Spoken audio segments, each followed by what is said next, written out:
Howdy, my name is Duong, and this is my Chem 120 experiment project. So for today's project, we will be doing the red cabbage indicator experiment.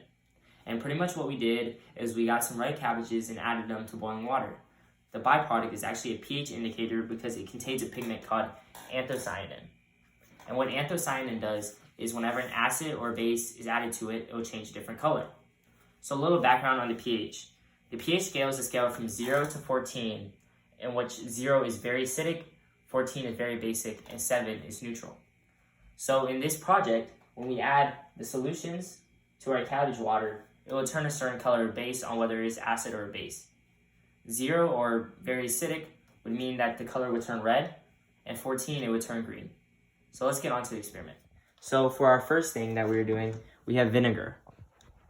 And vinegar is known to be an acid, so hopefully when we put it into the cabbage, it should turn red. And as we can see, the water turned red. Moving on, for our next one, we have orange juice. And fruits are known to be acidic, so hopefully this turns red, but it is not as strong as vinegar. So, as we notice, it is not as clear red, and it is more pink than the vinegar. Moving on to our bases, we have baking soda. And baking soda should not be red.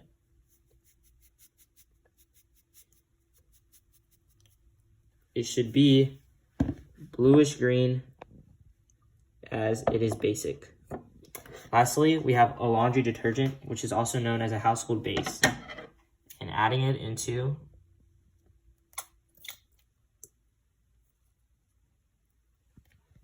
the glass, you can start to tell that it is bluish greenish, similar to the baking soda.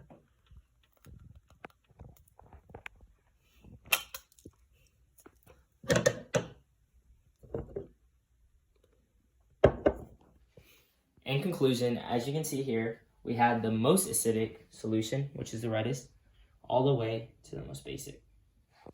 And if we had the molarity or concentration of each of these, we can actually find the exact pH or pOH if it's a base by using these formulas right here. The negative log of the concentration of acid, negative log of concentration of base, or if we had one and one, we could find the other by using this equation below. Overall, this was a great experiment, as being able to see the pH indicator react with the things that we added to it and see if it's either an acid or a base. Thank you for watching my project, and I hope I get 100.